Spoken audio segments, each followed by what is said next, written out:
राधे राधे आप सभी को। कैसे हो आप सब? आई होप आप सब अच्छे होंगे। तो आज हम बात करते हैं कि बहुत लोगों का कहना ये होता है कि हमने संकल्प लिया और हमारी तो ये इच्छा पूरी नहीं हुई। तो बहुत सारे लोग ये होते हैं, बोलते हैं कि हमने हनुमान चालीसा का संकल्प लिया था या फिर कोई भी नाम जाप का संकल्प लिया था और हमारी ये इच्छा पूरी नहीं हुई। तो देखो, थोड़ा हमें धैर्य रखना पड़ता है।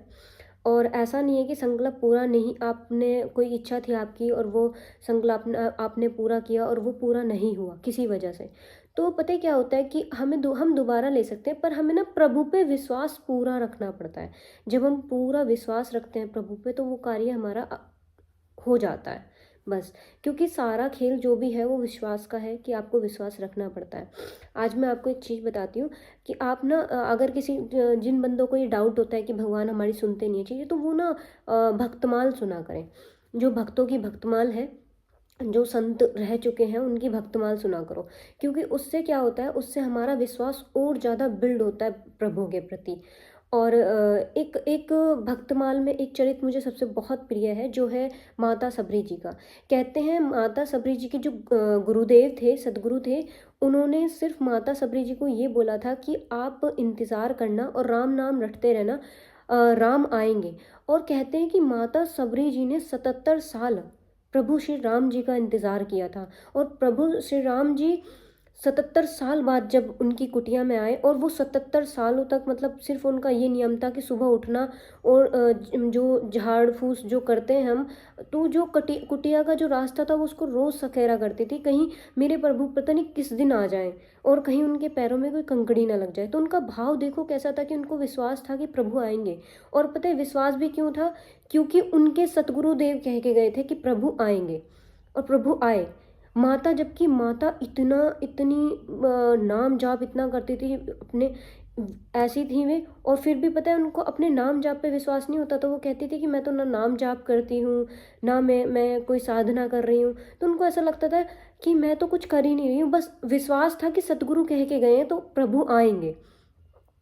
तो और जो उनके आसपास जो संत होते थे, मतलब जो तपस्वी थे, संत थे, वे भी कहते थे इनकी कुटिया में थोड़ी ना आएंगे राम। तो पर देखो, प्रभु ने उनका भाव देखा, उनके भाव देख के ही प्रभु आ गए। और जब प्रभु आए कुटिया में, तो माता इतनी संकोच में थी कि प्रभु आए हैं, मैं क्या ही दूं उनको, कैसे उनको बिठाऊं, कहाँ बिठाऊं। तो एक फूस का आसन था, तो माता ने वो दिया, प्रभु उस पे विराजमान हो गई। प्रभु भाव के भूखे होते हैं। और बड़ी संकोच में थी माता सबरी जी। उसके बाद प्रभु को लगा कि अब ये तो कुछ नहीं, माता तो नहीं पूछेंगी। तो माता सबरी जी ने जो बेर, चक चक के जो बेर रखे थे, तो प्रभु ने कहा कि माता भूख लगी है, कुछ खाने को है? तो माता बड़ी संकोच सी में वो झूठे बेर रखे लाके, और प्रभु ने वो इतने इतने इतने प्रेम से पाए कि प्रभु भाव के भूखे थे, वो इतने प्रेम से पाए। कैसा कैसे रहा होगा वो दृश्य देख, मतलब कभी कभी संतों की वाणी सुनो, कभी कभी सत्संग सुनो, कभी भक्तमाल सुनो, तो पता है भगवान के प्रति वो विश्वास बहुत ज़्यादा बिल्ड होता है। और ऐसा कहा जाता है कि जो ऋषि मुनि तपस्वी थे, तो वो माता सबरी से थोड़ा सा हिंसा करते, जैसे अभी भी बहुत लोग होते हैं संसार में ऐसे। तो ऐसे थे कि कहाँ ये नीच जाति की चीज़ें, कहाँ इसके यहाँ प्रभु आएंगे चीज़ें। तो प्रभु जात पात नहीं देखते, प्रभु भाव देखते हैं, बस उन्हें भाव से मतलब है। प्रभु के यहाँ कोई जाति भेदभाव नहीं होता, में भी सभी को पता है। फिर उसके बाद क्या होता है कि प्रभु को कहते हैं कि एक एक चीज़ मुझे और बहुत प्रिय लगती है। कहते हैं कि अपना मान टले टल जाए, भक्त का मान न टलते देगा। प्रभु कभी भी अपने भक्त का मान टलने नहीं देते, अगर उनका भक्त सच्चा है और उसके मन में किसी के प्रति इतनी सी भी हिंसा नहीं है।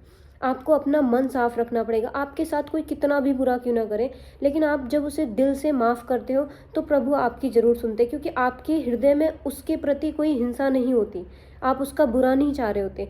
हम लोग क्या कर रहे होते, हमें कोई थोड़ा सा भी कुछ कह दे, हम क्या कर रहे होते, उसको कोसना शुरू कर देते, उसने ऐसा किया मेरे साथ, उसने ऐसा किया। लेकिन ऐसा उसने नहीं किया। प्रभु की बिना मर्जी के कोई हमें सुई भी नहीं चुभा सकता। उसने ऐसा नहीं है किया, वो हमारा कोई पिछले जन्म का या इस जन्म का कार्मिक होगा जो हमें याद नहीं है। पिछले जन्म की चीज़ें हमें याद नहीं है, शायद इस जन्म की बहुत सारी चीज़ें ऐसी होती जो हमें याद नहीं होती, लेकिन वो कार्मिक होता है जो हमें अपना कार्मिक पूरा करना पड़ता है। और नाम जाप से बस ये होती है कि जैसे तलवार तलवार जितनी कोई चीज़ होती है वो सुई की तरह निकल जाती है, बस नाम जाप से ये चीज़ें हो जाती हैं।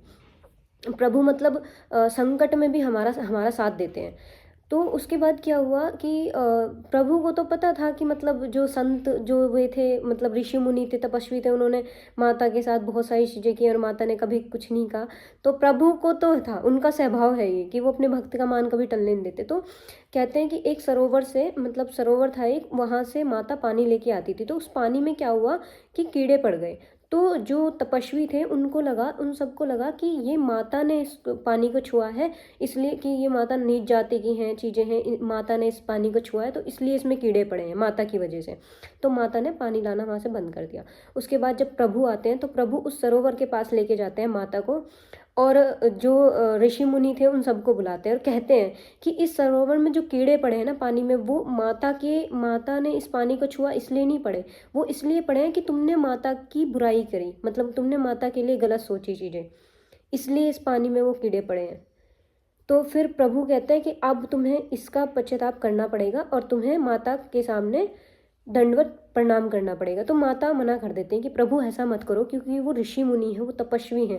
मतलब माता कहती हैं कि आप क्षमा कर दो। तो प्रभु नहीं क्षमा करने वालों में से, उन्होंने बोला कि ठीक है मैं क्षमा करूँ, मतलब ठीक है आप दंडवत नहीं चाहती चीज़ें, पर जब आप इस पानी में अपने पैर लगाओगी, मतलब तुम्हारी चरण रज इस पानी में डलेगी, तभी सरोवर का पानी सही होगा। तो फिर माता भी बहुत संकोच में थी कि क्या करा रहे हैं प्रभु, पर फिर भी प्रभु हाथ पकड़ते हैं, माता का पाँव उस पानी में, मतलब सरोवर के पानी में लगाते हैं। तो जल में पानी, मतलब जल में एकदम उनका जो चरणों की रज थी वो लगते ही एकदम सरोवर का पानी बिल्कुल बिल्कुल क्लीन हो जाता है।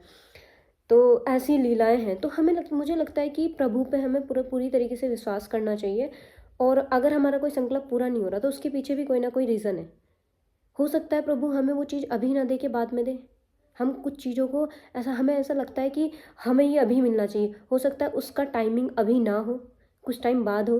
क्या पता कुछ टाइम बाद वो और भी कोई ब्लॉकेज आने वाला हो, उस प्रभु उस ब्लॉकेज से भी तुम्हें बचा रहे हो, उस ब्लॉकेज से बचा के तुम्हें बिल्कुल क्लीन करके बिठाते हैं। क्योंकि जिसको प्रभु स्वीकार करते हैं उसकी वो हर एक प्रॉब्लम को मतलब सॉल्व कर देते हैं पूरी तरीके से।